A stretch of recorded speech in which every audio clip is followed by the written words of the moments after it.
नमो अरिहंताणं नमो सिद्धाणं नमो आयर्याणं नमो वज्रायाणं नमो लोये सव्यसागुणम्। बोलो शासननायक भगवान महावीर स्वामी की, मूल नायक देवाधिदेव 1008 श्री चंद्रप्रिय भगवान की, परम पूज्य आचार्य गुरुवर श्री विद्यासागर जी महाराज की, अहिंसा परमो धर्म की। परम पूज्य प्रसंग में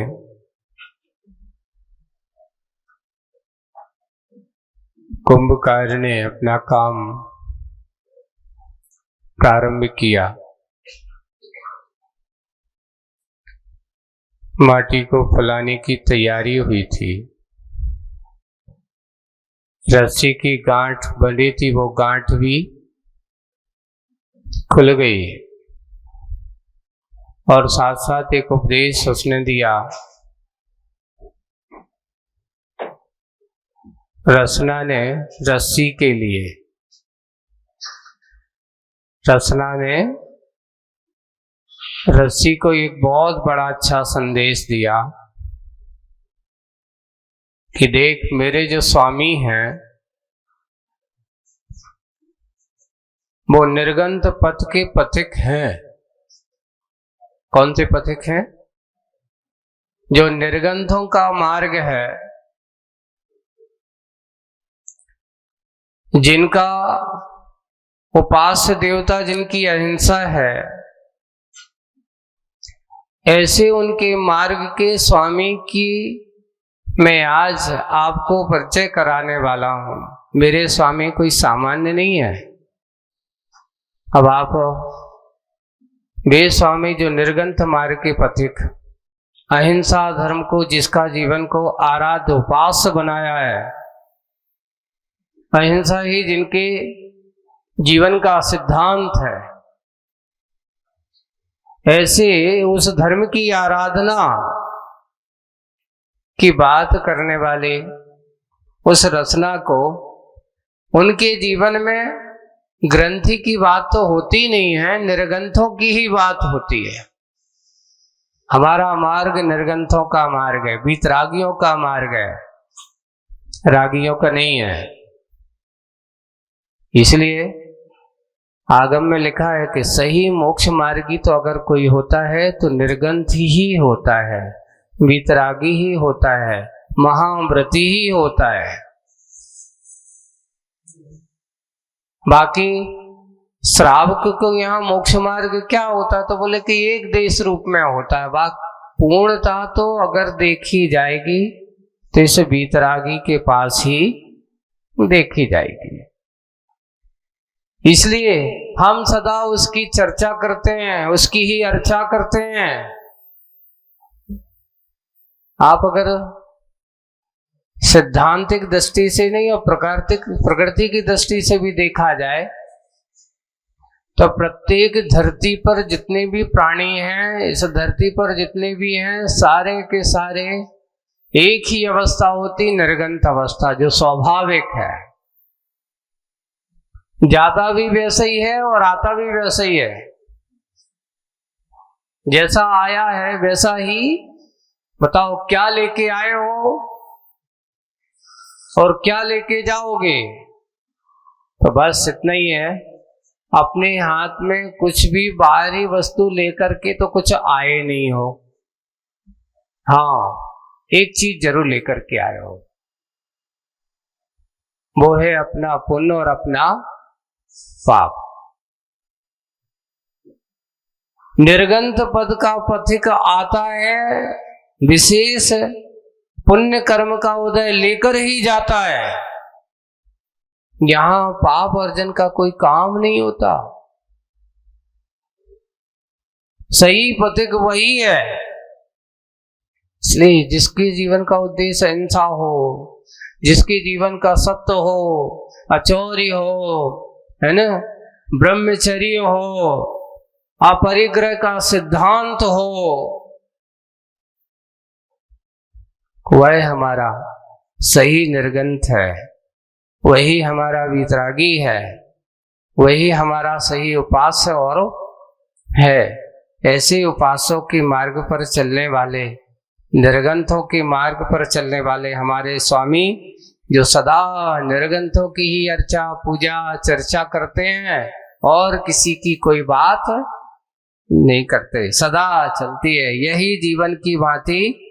वो आगे आगे हमेशा इसको सिद्धांत बना करके चलने वाले हैं। अब आज जब रसना ने ऋषि को संबोधन दिया और अपने स्वामी का परिचय कराया, और परिचय कराते हुए उसने और भी कुछ बातें कही। अभी थोड़ी सी बातें बाकी रह गई थी, तो पेज नंबर 65 पर अपन खोलते हैं। आज की बात है, आगे आगे चलते रहे, बस ये हो गया था, अब आगे और कोई वांछा नहीं। देखिए, ऐसे जो निर्गंथ होते हैं उनके अंदर और कोई इच्छा नहीं है, या निर्गंथों की मार्ग पर चलने वालों की कोई इच्छा अपेक्षा नहीं होती। और एक बात, वास्तविक सत्यता तो ये कि जहां इच्छाएं लेकर के चलते हो या इच्छाओं को जीवन बना करके जीते हो, तो सांसारिक व्यक्ति इच्छाओं को लेकर जीवन जीता है, और मोक्ष मार्गी के अंदर कोई इच्छा नहीं होती। हाँ, एक इच्छा अवश्य होती है। कौन सी इच्छा होती है? मोक्ष जाने की इच्छा होती है, बस, और कोई नहीं। आपसे पूछा जाए, महाराज आपने दीक्षा क्यों ली? हमसे पूछे कोई, आप पूछते हो आपने दीक्षा क्यों ली? कल मोक्ष जाना है।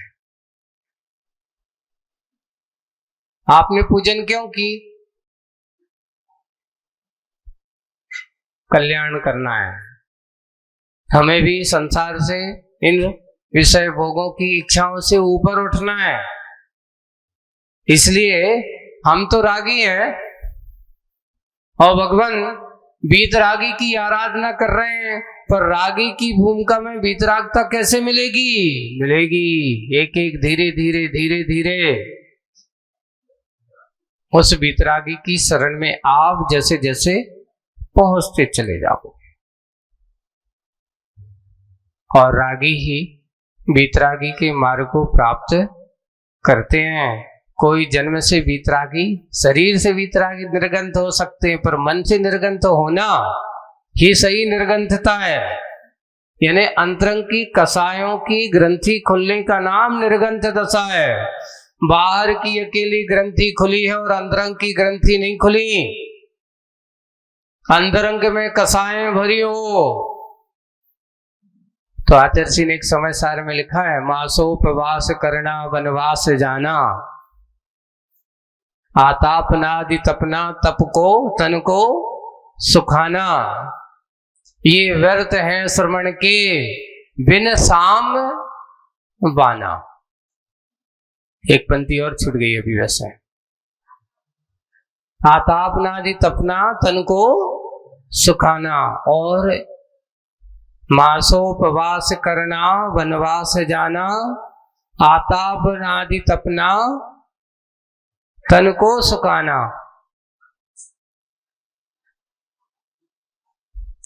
तीसरी पंक्ति है, और अंतिम पंक्ति है, ये सब व्यर्थ हैं श्रवण की बिन साम्य बाना। ये कहा। हाँ, अच्छा, सिद्धांत का पठन और स्वाध्याय ध्याना, ऐसा बहुत बड़ा सिद्धांत, बड़े बड़े ग्रंथों को पढ़ा, बड़े बड़े प्रवचन किए, वक्ता हुए, सब कुछ हुए, लेकिन बिना समता के ये सब कुछ बेकार है। अगर हमारे अंदर की कसाएं भरी पड़ी हो, अंतरंग में कसाय विषय कसायों की परिणति बनी हो, बदले आदि की भावना बनी हो, अहंकार की बात भरी हो, तो आपका मुनि बनना कोई मतलब नहीं है। कोई बात यहाँ पर कि हमारे जो स्वामी हैं उनके अंदर कोई वांछा नहीं है और कोई वांछा नहीं है, और मैं और तुमने, अब आगे बढ़ते हैं, और तुमने कठिन कठोर गांठ पाल रखी थी। कौन सुना रही है अभी? ये रसना रस्सी को कह रही है। और तुमने कठिन कठोर गांठ पाल रखी थी, उसे खोले बिना भरी बाल्टी को कूपों से ऊपर निकालते समय। अब उसने पूछा था रस्सी ने कि भैया मेरी गांठ से तुम्हें आपत्ति क्या थी, जो तुम हमारे उसको विभाजित करने की, तोड़ने की और खोलने की इतना सारा प्रयास कर रहे हो। आखिर तो अब वो रसना उसको समझा रही है कि देख मेरे स्वामी अहिंसा धर्म के आराधक हैं, वो किसी हिंसा पर भरोसा नहीं करते, वे निर्गंथ पद के स्वामी हैं, उनके अंदर कोई किसी प्रकार की कोई इच्छा नहीं है। और तुम्हारी गांठ, जो कठिन गांठ जो तुमने पाल रखी थी, बांध रखी थी, उसको खोले बिना भरी बाल्टी को, जब कुएं में से पानी खींचेंगे और बाल्टी भरी हो, कूप से ऊपर निकालते समय जब वह गांठ गिर्रा वो पानी खींचने वालों है ना, गिर्रा पर आएगी, है ना, गिर्रा पर आ गिरेगी तो नियम से बाल्टी का क्या होगा? संतुलन बिगड़ेगा। गांठ आएगी तो बाल्टी का संतुलन बिगड़ेगा, बिगड़ जाएगा और रस्सी गिर्रा में फंसेगी। रस्सी गिर्रा में फंसेगी, परिणाम स्वरूप बाल्टी का बहुत कुछ जल उछल कर पुनः कूप में गिरेगा और उस जल में रहते जलचर जीव लगी चोट के कारण अकाल ही मरेंगे। सोचो, आप लोग कभी सोचना है ऐसा? कभी पानी खींचते समय सोचा तुम लोग? ऐसा विचार किया? अरे बहुत जल्दी रहती, फटाफट पटकी खींची, छनो के नहीं छनो। कभी ये विचार करना, मुगमाटी पढ़ते समय आपको पानी छानते समय ये भाव आना चाहिए कि देख मैंने बाल्टी डाली, और ऐसे नहीं कि अच्छी जोर से, कई लोग तो ऐसे पटकाते हैं ज्यादा धड़ाम, सीधे जाकर पानी इतनी आवाज बम सा फूटता है? हाँ, ऊपर ही से पटक देते सीधी, गिर्रा पे से तो जाने को कोई काम ही नहीं है। अब सोचो वहां उस पानी में कितने जीव होंगे। कल आपको दिखाया था एक बूंद में कितने जीव हैं, कम से कम 36,450, ये तो आज की विज्ञान कहती है। और हमारे यहाँ तो कहते बूंद ही सबसे पहले, तो पानी ही जीवमय जलमय, पूरे के पूरा जल का एक जीव ही एक इंद्री तो वो है ही। उसके आश्रित कितने त्रस, ये जो आपको जो कल दिखाए थे ये त्रस जीव हैं, जल का एक जीव नहीं है, एक इंद्री नहीं है वो जल में रहने वाले 2 इंद्रिय आदि जीव हैं। आप जो बिलछानी करते हो, छानते हो, जल का एक जीवों को नहीं छानते, वो जल के आश्रित जो त्रस काय के जीव हैं उनको छाना जाता, उसका नाम बिलछानी है। आप जल को, जल का एक जीवों को तो छान ही नहीं से, क्योंकि तो उनकी जल ही जिनकी काया है, जल ही जिनकी काया है, उसका नाम जल कायक है। ये विशेष रूप से तो यहाँ जो आपको बिलछानी पहुंचाने का अर्थ था त्रस्त जीवों को छानना। वो बिलछानी जो त्रस्त जीव जिसको अगर आप बिना छना पानी पीते हैं तो मांस भक्षण का दोष लगता है। किसका दोष लगता है? क्योंकि 2 इंद्री से उन जीवों में रक्त, सप्त धातु आदि का संयोग होना चालू हो जाता है। तो इसलिए मांस आदि खाने का दोष लगता है। इसलिए उनको बचाने के लिए, उन जीवों की रक्षा तो होती है, साथ साथ अभक्ष्य भक्षण के दोष से बचने के लिए पानी को छाना जाता है। और जो पानी छाने बिना पानी पीता है वो प्राणी, उसको कहा मिसाहार का त्यागी नहीं है। मिसाहार अर्थात मांसाहार। इसलिए बच्चों को हमें सिखाना चाहिए, उनको बताना चाहिए कि कभी भी बिना छना पानी नहीं पीना चाहिए। तो बात चली कि हमारे स्वामी अहिंसा, क्योंकि का भी अहिंसा धर्म के आराधक हैं। अब आपने पानी, जब वो जल में जो जीव हैं, जलचर जीव हैं, और चोट लगने के कारण अकाल में मरेंगे, यानी जब वो खींचेगा बाल्टी का संतुलन बिगड़ेगा, बाल्टी का संतुलन बिगड़ेगा तो पानी उछल के पानी कहाँ जाएगा? ऊपर। मान लो 20-25 फीट कुआं है और गांठ एकदम थोड़ी पास में ही है, अब वहां से खींच रहा है, 10-15 फीट से पानी गिरेगा नीचे, गिरते ही पानी में पानी गिरेगा, लेकिन उसको रहने वाले उन जीवों को चोट पहुंचेगी। चोट पहुंचने के कारण से अकाल ही मरेंगे। इस दोष के स्वामी मेरे स्वामी कैसे बन सकते हैं? कुंभकार वो अहिंसा का आराधक है, इसलिए वो गांठ खोलना जरूरी। इसलिए गांठ का खोलना आवश्यक ही नहीं, क्या है? अनिवार्य रहा। समझी बात? किसको कह रहे हैं? समझी बात? ओरी रस्सी बावली कहीं की मेरी आली। आलिया न सखी है, अब प्रेम से बोल लिया, कितने अच्छे से समझा दिया। ओरी रस्सी बावली कहीं की, ऐसी बोलती है। ऐसे पूछते हो कि तूने क्या पूछा, क्या जरूरत थी हमारी रस्सी गांठ खोलने की, ऐसी क्या बाधा आ रही थी? बोले कि ये बाधा आ रही थी।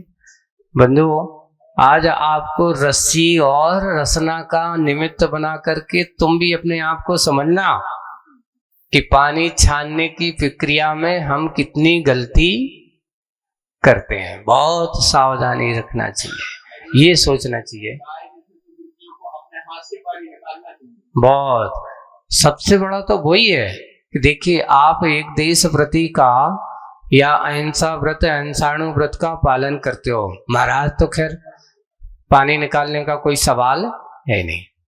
आपके यहाँ ये आरंभ आदि की क्रिया आप करते हो, उसमें साधन, उसमें ही अगर आप सावधानी रखते हो, और वो सावधानी ही आपकी सबसे बड़ी साधना मानी जाती है। पानी छानना मात्र कोई औपचारिकता नहीं है। ये बताओ, आचार्य श्री आज जो भी व्रती बनना चाहते हैं, सबसे पहले क्या कहते हैं? पहले ये बताओ, प्रतिमा लेने तैयार हो? बोले कि हाँ। आज बहुत सारे श्रावकों को अगर कह दिया जाए और आचार्य श्री से कह देंगे चलो भाई तुम्हें जो सा पानी मिले वो पानी पियो, प्रतिमा ले लो, सैकड़ों की संख्या में नहीं, हजारों की संख्या में तैयार हो जाएंगे। लेकिन कुएं का पानी क्यों? आज तो लोगों के अंदर ऐसा श्रद्धान गड़बड़ा गया है, कई लोग तो ऐसे वैसे व्रती लोग, उनकी मानसिकताएं पता नहीं कैसी क्या हो गई। एक व्रती मिले, उन्होंने कहा कुएं का पानी तो पीने योग्य ही नहीं है।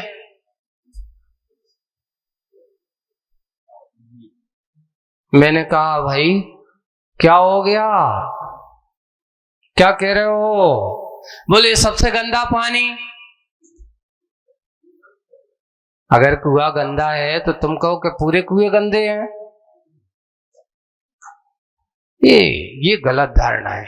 ये कहलाता ही है जो जिनके अंदर व्रतों के प्रति अनुत्साह होता है, जिन्हें अपने व्रतों पर गरिमा और गौरव का अनुभव नहीं होता, उनके अंदर ऐसी धारणाएं बनती हैं। जिनकी धारणाएं ऐसी बन चुकी हैं कि कुएं का पानी बोले कि अवक्ष है, ऐसा कहने वाले लगता है उन्हें सही अहिंसा धर्म की परिभाषा का ज्ञान नहीं है। अहिंसा धर्म का पालन नहीं करना चाहते, उससे अपना आप को न्यूनच करना चाहते हैं। एक कहावत है कि व्यक्ति अपने आप के दोषों को छुपाने के लिए दूसरा कोई अगर निर्दोष कर रहा तो निर्दोषों को दोषी सिद्ध करना चाहता है।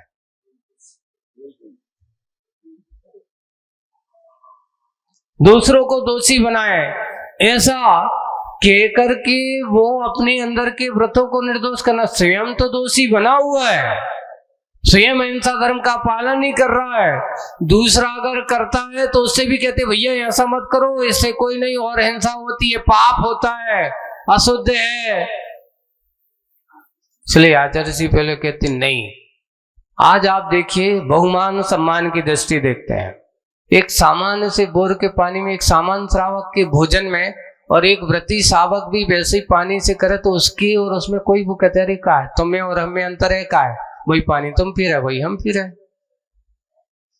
और जब एक व्रती कुएं पे जाएगा, अपने हाथ से पानी खींच के लाएगा, उसको पता क्यों खींच रहा, भैया प्रतिमा है हमारी, 2 प्रतिमाएं हैं, हमें अपने व्रतों का क्या करना है, अपने अहिंसाणु व्रत का निर्दोष पालन। भैया पानी तो पानी है, कोई भी पानी पी लो, नहीं। गरिमा सबसे पहले उसको अपने व्रतों की गरिमा और गौरव इस अहिंसा धर्म के माध्यम से होता है, जाता है, सम्मान और बहुमान के साथ लेकर के आता है, अच्छे से उसकी एक एक पूरा जाएगा, वहां से खींच के लाएगा, एक बिल्कुल सावधानी रखते हुए। आचार्य श्री सुनाते हैं कि मुझे अगर सही वास्तविक रूप से जब मैं बुंदेलखंड में पहली बार नए नए घुसा, यहां आया, तो मुझे क्षेत्र का परिचय सिर्फ किससे पता चला कि यहां दुकानदारी मेरी अच्छी चलेगी। वो भी उदाहरण देते हैं, कहां का, तालबेहट का। सन 75 और वो भी तारीख मैंने वो भी जब वहां गया था, और आचार्य सी जब वहां दीक्षा हुई, करीब करीब लगभग वो समय था करीब 27-28 दिसंबर के आसपास का, सन 75 में। उसकी तारीख वगैरह खोजबीन करवाई मैंने कि आचार्य सी जब वहां दीक्षा के बाद वहां से निकले, वहां 5-4 छल्लक दीक्षाएं दी, और छल्लक दीक्षा देने के बाद जस्ट बिहार करते हुए झांसी आए, झांसी से फिर तालबेहट आए, वहां कुछ दिन रुके। ये लगभग करीब करीब सन 1975 में दिसंबर का महीना है, और 25 के करीब 25 दिसंबर के लगभग ये प्रसंग है। वहां पर आचार्य जी ने एक बालक को पानी भरते देखा, पानी भरते हुए कुएं में देखा। और कैसे भर रहा है, तो बोली मैंने देखा जब एक बालक अहिंसा धर्म के लिए पालन करने में इतना तत्पर है कि पानी की एक बूंद जमीन पे ना गिर जाए। हाथ में कोपर है, कोपर के ऊपर उसने परात में क्या रखी, जिस पर पानी भरना है, जिसे अपन कह दो कलश कह दो, या इतने की भाषा में कहें तो गुंडिया है, और थोड़ी सी साहित्यिक भाषा में कहते तो गगरिया, है ना।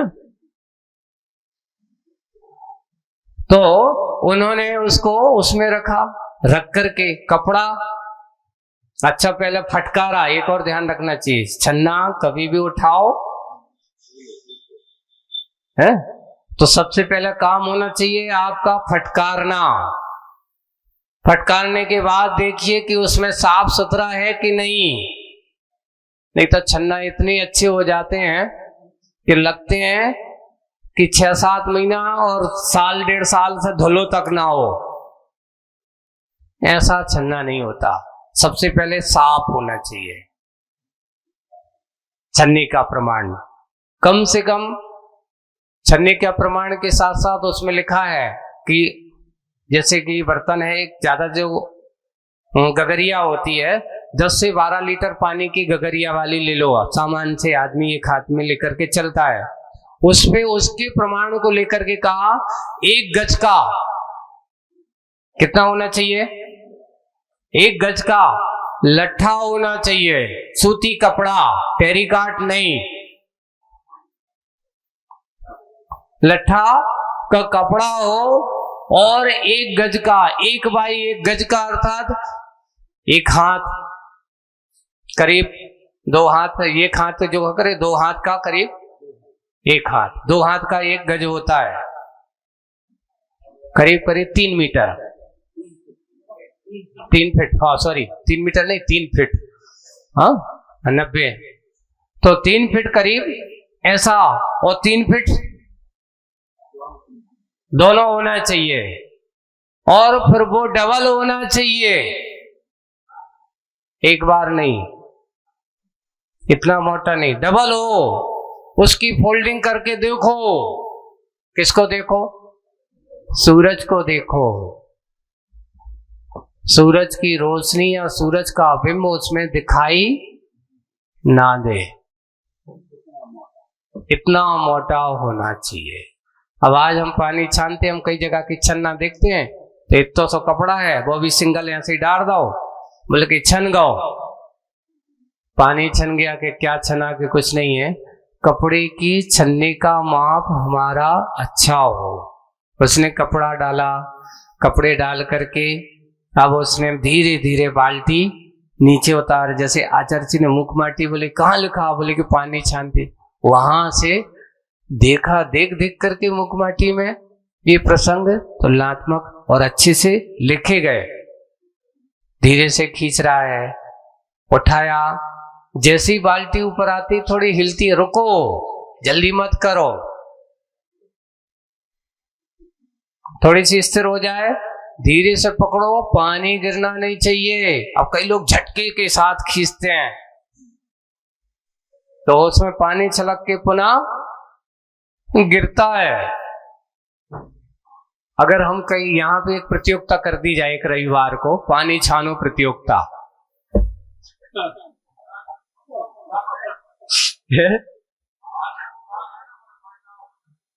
आदमों के लेने पड़े भाई महिलाओं से करवाओ, ऐसा थोड़ी है। पानी छानो प्रतियोगिता करवाई दी जाए तो लगता है अगर आपको मुख माटी पढ़ा करके फिर बता करके इतना अच्छे से दिखाओ और फिर यहाँ प्रतियोगिता करवाई जाए। एक चतुर्मास में हमने करवाई थी तो हमने क्या किया था कि छोटे छोटे पानी की टंकियां रखी, उस पे ही अच्छा वो बनवाया था कुआ का, अब पानी छानो, एक छोटी बाल्टी बनाई अलग से, तो बच्चों से भी करवाया उसको पानी छानो प्रतियोगिता, कौन है कितना अच्छा पानी, उसमें बिंदु दी गए कि आपने कितना अच्छे से बाल्टी पकड़ी, कितने अच्छे से पानी को छाना, कितने अच्छे से, उसमें अंक दे करके पूरा महिला मंडल जो काम किया करे। तुम लोग एक आध बार दुनिया भर की प्रतियोगिता तो करते हो, है करवाई है, हर साल करवाओ अच्छे बड़े कंपटीशन के रूप में। मंडल वालों को ये चीजें सिखाना, आज की नए नए बच्चों को तो पता ही नहीं कि पानी छानना कैसे है। अगर उनको ये पता नहीं है तो वो बड़े होकर के दूसरों को क्या बताएंगे कि पानी कैसे छाना जाता है। हम तो एक्को गार्ड के जमाने के हैं, आरओ के जमाने के बन गए हो, उसमें पानी छनता है, पानी नहीं, साक्षात जीवों को छान करके मारने का काम होता है उसमें। पानी नहीं छनता, और उसका परिणाम ये है कि उसमें ये हो रहा है कि पानी की जो पीने वाला वही छन रहा है, उसके अंदर ही अनेक प्रकार की बीमारियां आ रही हैं।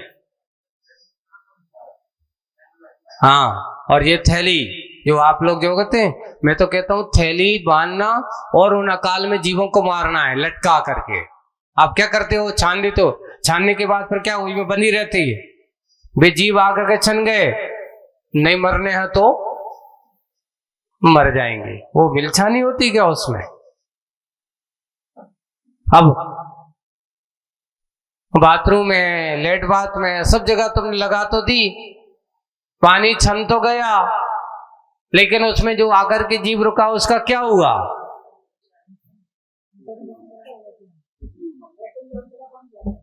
हाँ, सब कुछ हो ही जा रहा है। फ्लैश बना रहे हो, कितना हो रहा है। पहले के लोग कितने अच्छे थे कि जंगल जाते थे। आज महाराज लोगों को सोचते हैं कि महाराज आप लोग एक कमंडल में कैसे सब कुछ कराते हो। हमने कि पहले के लोग भी एक लोटा में भी जंगल उगाते थे, वे मूर्ख थे। आज के आदमी बुद्धिमान है, एक बाल्टी में भी उनका काम नहीं होता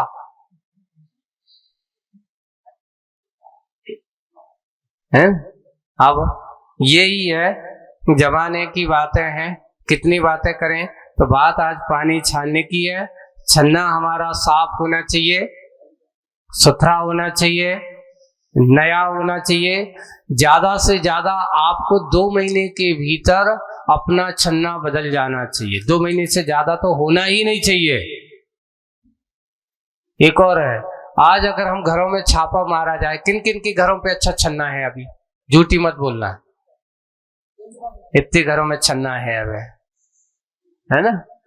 बाकी घरों में तो देखा जाए, उनसे पूछा कि छन्ना कहाँ है, तो ककाऊ छन्ना, जानते ही नहीं है पानी छानने क्यों करना है। सब कुछ तो आ रहा है महाराज, आरओ लगा है जी, तो छानने की जरूरत है, सब छन के आता, सब साफ सुथरा है हमारे तक, तो ऑटोमेटिक सब कुछ सफाई हो रही है। नहीं, ये हमारी गलती है, हमें सुधारना चाहिए। ये से अहिंसा धर्म। जल गालन हमारे श्रावकों की कुलाचार का पहला कुलाचार है। जल पानी छान करके पीना प्रतिदिन, ये जैनों की कुलाचार है 3। रात्रि में भोजन नहीं करना, पानी कैसे पीना, छान के पीना, और प्रतिदिन देव दर्शन करना। ये जैन के कुलाचार, अगर जहां ये 3 क्रिया नहीं है वो जैन है ही नहीं है। वो कुलाचार हमारा पूरा अच्छे से पालन होना चाहिए, ऐसा पालन करना। इस प्रकार के कार्यों को करते न करना, ये जैनत्व की। वही बात मूक माटी में आज आपको बताई कि पानी कैसे खींचना।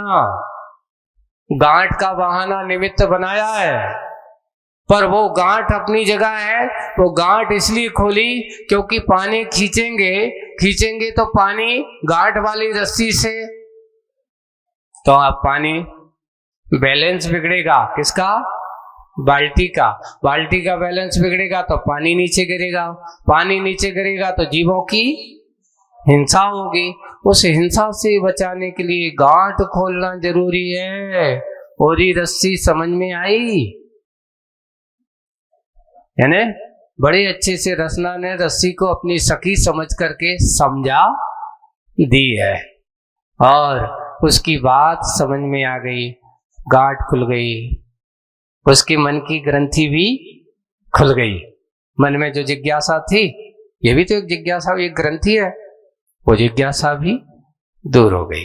अब चलते हैं, अब मुखमाटी पानी की रस्सी का समाधान हो गया। अब नई दिशा की ओर चलते हैं। इधर यह क्या हुआ, देखिए नया, इधर यह क्या हुआ, स्निग्ध स्मृत मति वाली। स्निग्ध ने चिकनी अच्छी बहुत, है ना, स्मित अच्छी सुंदर, मति वाली जो अच्छी स्मृति, जिसकी अच्छी ऐसी सोच वाले। काया की छाया शिल्पी की सुदूर कूप में, जब आप ऊपर से देखेंगे, ऊपर खींचने जाएंगे तो कुएं में उसकी छाया पहुंचेगी। स्निग्ध स्मृति मति वाला, स्निग्ध कहते हैं मृदु स्वभावी, स्निग्ध करते ये भी हो सकता है स्मित अच्छी विचारधारा वाला, मति वाला है ना, जिसकी सोच अच्छी। क्योंकि शिल्पी की तो पहले, कुंभकार की तो वैसे ही अच्छी अहिंसा धर्म है, जिसका मृदु स्वभाव है, स्वभाव में जिसकी मृदुता है, ऐसा स्वभाव वाला। काया की छाया, उसके शरीर की छाया शिल्पी की सुदूर कूप में,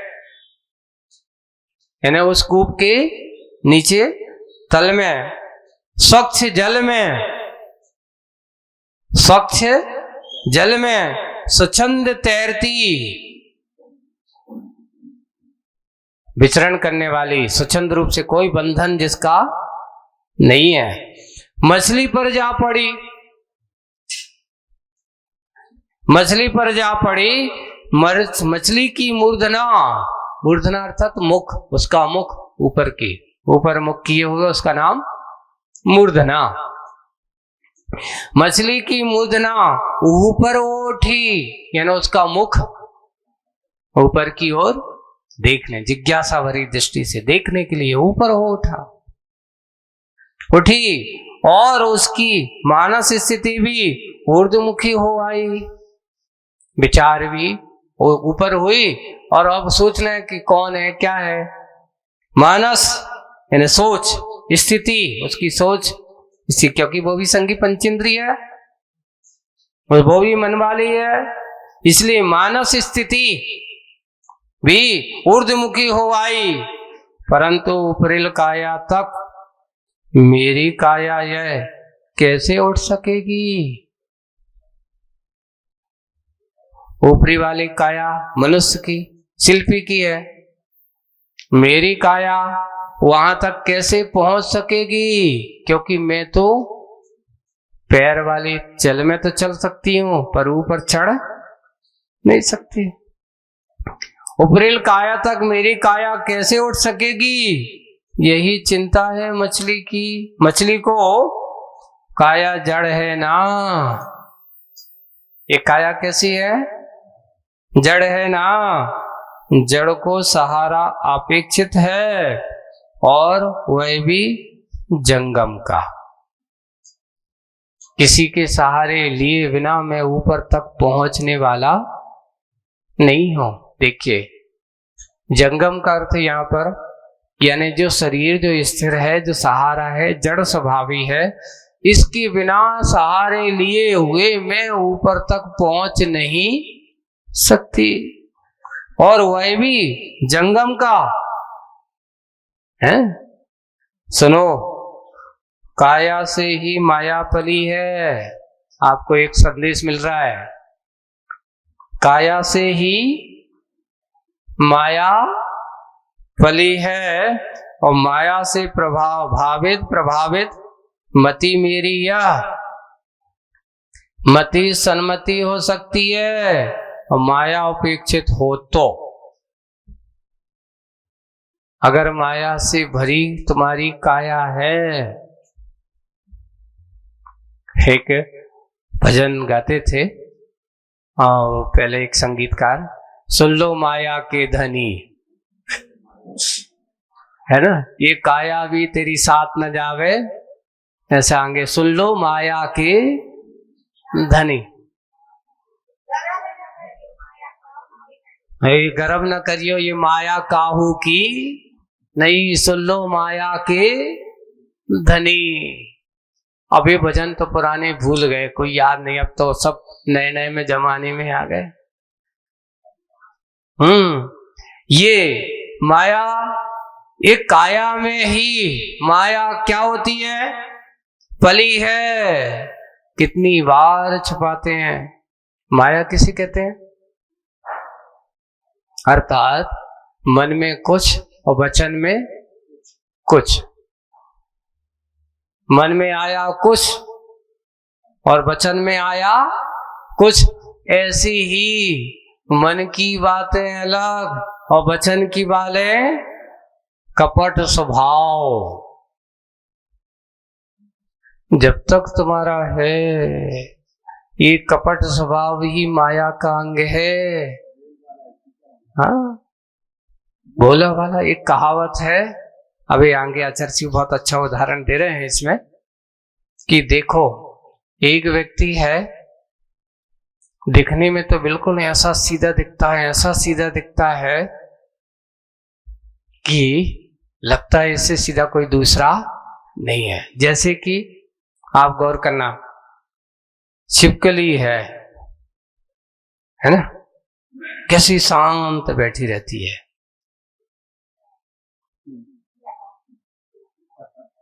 ताक लगाए बैठी रहती है, और जैसे ही कोई मच्छर है, मक्खी है, कोई कीड़ा आया और आते ही उसके ऊपर क्या कर देती, अटैक कर देती है। आगे आचार्य जी वो बगले का उदाहरण दे रहे हैं।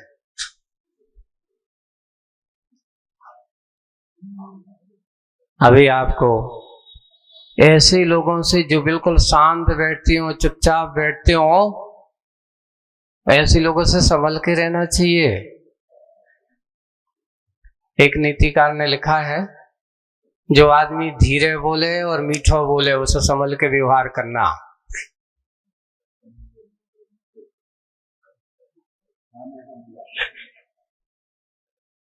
जो आदमी धीरे बोले और कैसे बोले, मीठो बोले, समझ लेना, बहुत सोच समझ करके व्यवहार करना। और जो आदमी सीधो बोले और अच्छो बोले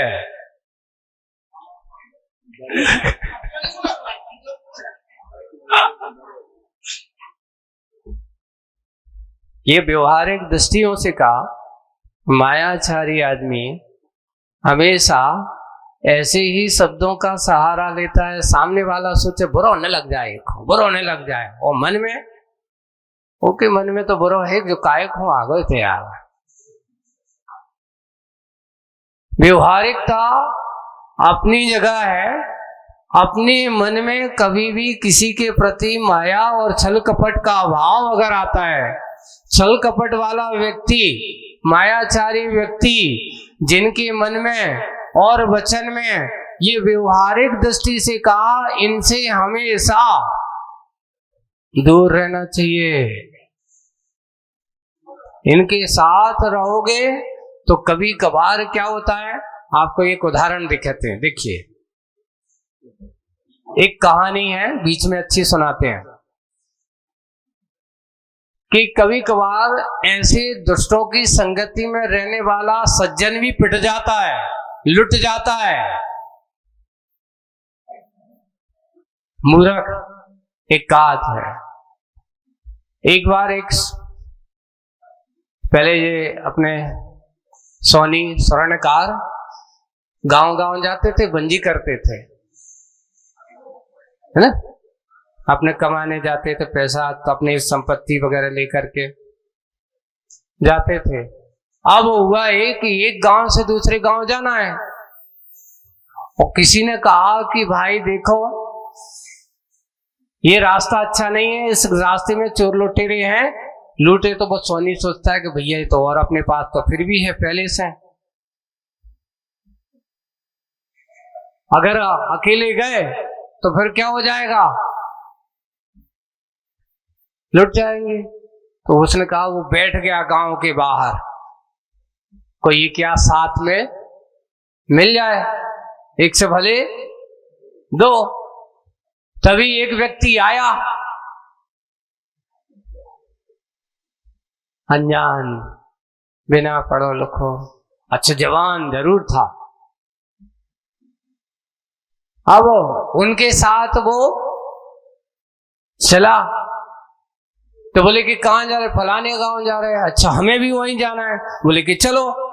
अब दोनों ने यात्रा की, रास्ते में सुना है कि चोर लुटेरे हैं, ऐसा सुनने में आया है, तो आप बातें चलते, हाँ बातें, बोले कि हमारे पास तो कछु है ही नहीं यहाँ, वो कहता है, बोले कि हमारे पास तो है भैया, लेकिन करेगा कहता हमारे पास तो एक ठग चांदी को कलदार है किलो, और कछु है ही नहीं है हमारे पास। तो उन्होंने कहा तो ठीक है, फिर भी अच्छे हैं हम तो, अपन एक दूसरे के सहयोग। अब रास्ता क्या हुआ, चले आगे जाकर जैसा सुना था वैसा ही हुआ।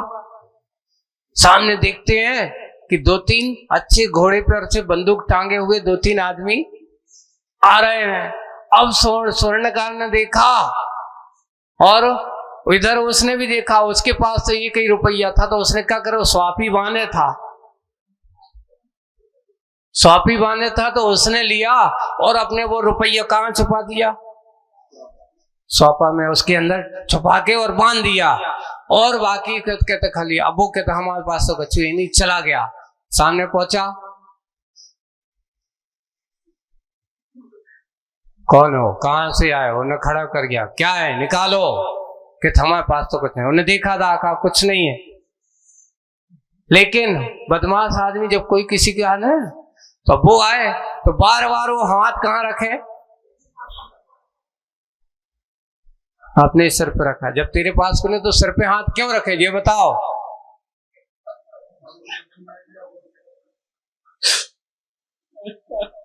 सिर पे हाथ क्यों रखे हो, बोले कि नहीं कछु नहीं, कुछ नहीं, कुछ तो है, खोलो।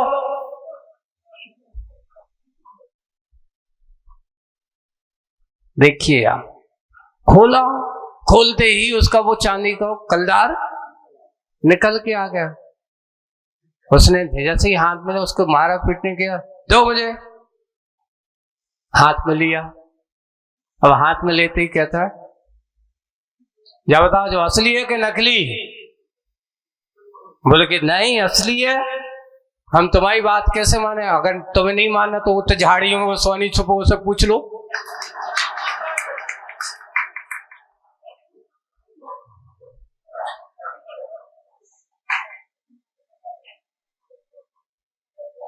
स्वयं तो फंसो, लुटो, पिटो, मूर्ख की संगति में चले सुबह भी। एक कहावत है, ऐसे ही संसार में विचित्रता छल कपट करने वालों की। स्वयं तो कपट करेगा, जब फंसने लगेगा, पिटने लगेगा, तो वो फिर क्या करता है, सामने वाले को भी फंसा देता है कि भैया हम तो मर रहे सो मर रहे, तुम्हें भी ले डूबेंगे सनम, हम तो डूबे सो डूबे, तुम्हें भी ले डूबेंगे सनम वाली दशा है। पंचम काल है भैया, मायाचारी व्यक्तियों का कोई अंत नहीं है। नीतिकारों ने लिखा है, जैसे कि मकड़ी की जाल की शुरुआत कहाँ है और अंत कहाँ है, आज तक कोई पता नहीं लगा सका। वैसे ही लिखा है कि मायाचारी की माया का प्रपंच कहाँ शुरू होता है, कहाँ अंत होता है, कोई भरोसा नहीं है। ऐसी ही हमें भी विचार करना चाहिए। तो वही बात है, आचार्य जी ने लिखा है, काया में ही माया पली और माया से भावित प्रभावित, मेरी मति मेरी या मति सन्मति हो सकती है। अगर माया उपेक्षित हो तो आपकी मति सन्मति कब बन सकती है, अगर माया से रहित हो तो। और माया में ही फंसी है। महाराज ये माया है कितनी बड़ी जाता बताओ। अरे भाई हमने बताया ना कि जैसे मकड़ी के जाल का कोई और छोर नहीं है, वैसे ही माया का भी कोई और छोर नहीं है, अंत नहीं है।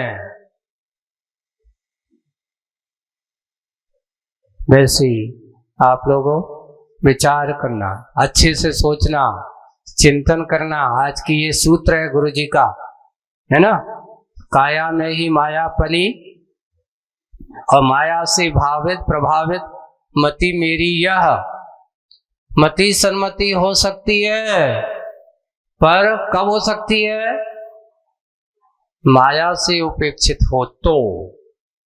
और माया से युक्त हो तो तुम्हारी मति सन्मति 3 काल में संभव नहीं हो सकती है। हमेशा उसी के बारे में सोचते रहोगे, उसी के बारे में चिंतन करते रहोगे। वही बात आज यहाँ है। आगे अभी कुएं पर मछली का और शिल्पी का संवाद आने वाला है और एक बहुत अच्छा प्रसंग और एक अच्छी शिक्षा का संकेत हम सब लोगों को मिलने वाला है। आज बस इतना ही। बोलिए परम पूज्य आचार्य गुरुवर श्री विद्यासागर महाराज की